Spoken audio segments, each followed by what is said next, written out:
Hello and welcome back to our next sixth grade math video, where this video is going to be focused on sequencing decimals, fractions, and mixed numbers in order from either least to greatest or greatest to least. Okay, here is our first one. We're going to take the numbers 2.2, 1 and 7/8, and 2.1 and put them in order from least to greatest. So what I might like to do is, because sometimes this gets switched around on us, I like to write the L over here and the G over here. That just kind of reminds me that we're going in order from the smallest to the biggest or least to greatest. Okay, so let's start with the numbers we have. We have 2.2, 1 and 7/8, and 2.1. When I'm doing this, the first thing I want to focus on is the whole numbers, and that's the number either in front of the decimal or the whole number of the mixed number. So 2, 1, and 2.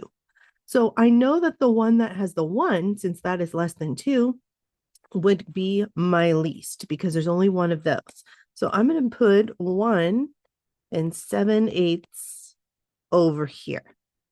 Okay, so then if I want to, I can also cross this off so I know that I've dealt with it.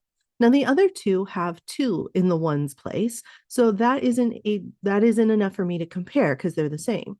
So I'm going to move down to the 10th place on these, where this one has a 2 and this one has a 1. Well, since 1 is less than 2, that would be the next number in the sequence, or the one that goes in the middle. 2.1 would be next, which would make 2.2 the greatest number because it's the only number left.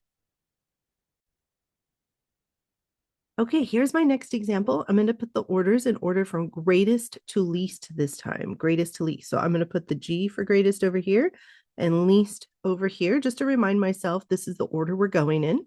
So just like when you're comparing whole numbers, when you're comparing decimals and fractions and mixed numbers, or as otherwise known as rational numbers, you still want to start with the biggest place value that they all have. They all have something in the ones place. So since that's the biggest place value we have, that's what we're going to start with. This one has a 6, this one has a 4, and this one has a 5 in the ones place. So since those are all different numbers, they're going to be easy for us to put in order. So out of those three numbers, 6, 4, and 5, 6 is the greatest. So that means this number would be the greatest number, 6.3. And then I can cross that off if I'd like. Now, the smallest number, the least number between 4 and 5, or what's left, is 4. So that means this number is my least. So I'm going to go ahead and put this over here. And then maybe I will erase this and cross this off. That only leaves me with 5 and 9/10. So I'm going to put that right in the middle of the two. So this is the order of these numbers from greatest to least. Okay, here's our next one. We're going to put these rational numbers in order from least to greatest. So that means the smallest one, the least, goes over here, and G for greatest goes over here. So let's start with the largest place value they all share, which is the ones place. We've got a 7 here, a 6 here, and a 6 here. Well, those are two of them are the same and one of them is different. The one that's different is the 7, which is bigger than the two 6s. So that means this number is our greatest number. So I'm going to go ahead and put this over here, 7.99. Then I can cross that off and erase this. Okay, now since both the other ones have 6s, that doesn't really help us decide which is the smaller one and which is the bigger one. So we'll have to move to the next place value. In this case, since they're both mixed numbers, the next place value is the fraction. So we're going to have to compare 3 over 10 to 2 over 5. Now that's kind of hard to do when the denominators are different. But what I can do is maybe rewrite them as two fractions with the same denominator. That will help me compare. So what I could do is, since 5 can multiply to become 10, I can multiply this times 2 and this times 2. What that means is I'm now comparing 3 over 10 to 4 over 10. And that's easier now that they have the same denominator, because now if I have 3/10, I know that that is less than 4/10. So that means this number right here is bigger than this number right here, making the 6 and 3/10 my least number in this group. So I'm going to go ahead and write 6 and 3/10 over here. Now maybe I'll go ahead and erase a lot of this stuff since I've already decided what I needed. Whoops, I left something there. There we go. So I'll cross off the 6 and 3/10. The only thing left is the 6 and 2/5, which is going to fit right in the middle here.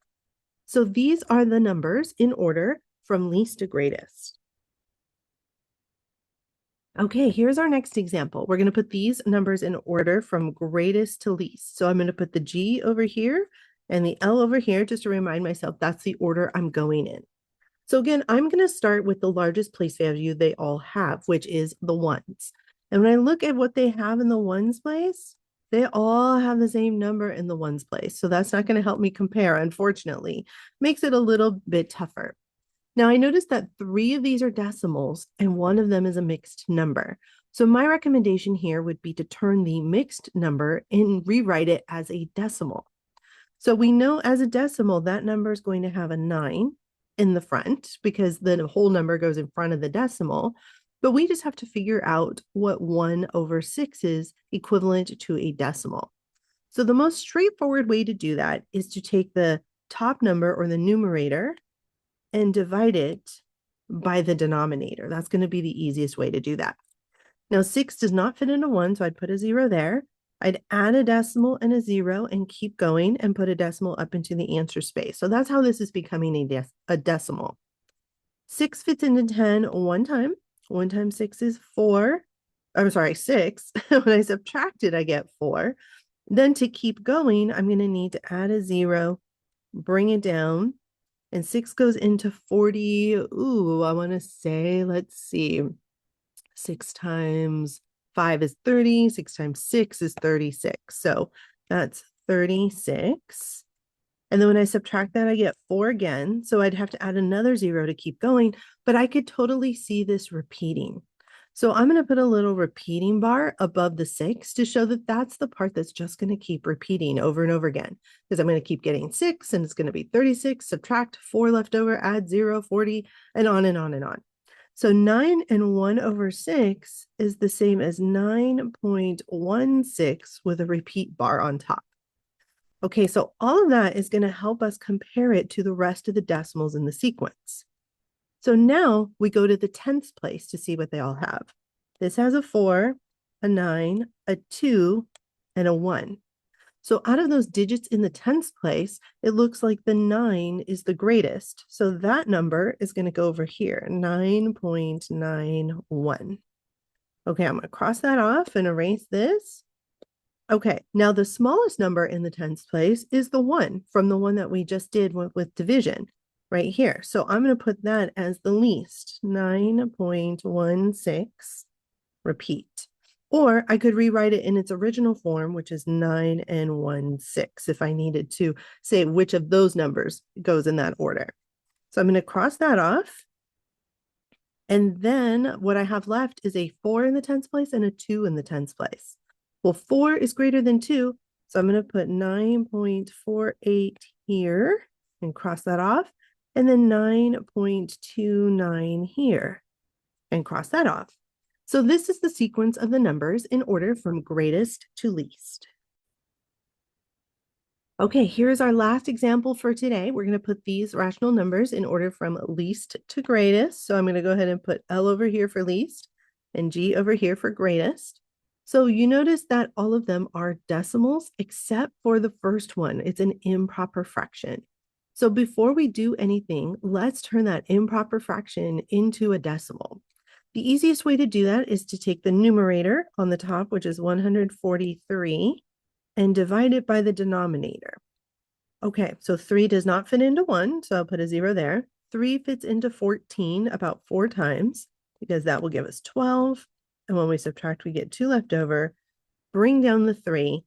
3 would fit into 23. Let's see, 3 times 8 is 24, so it's a little bit too much. A 7. So that's 21.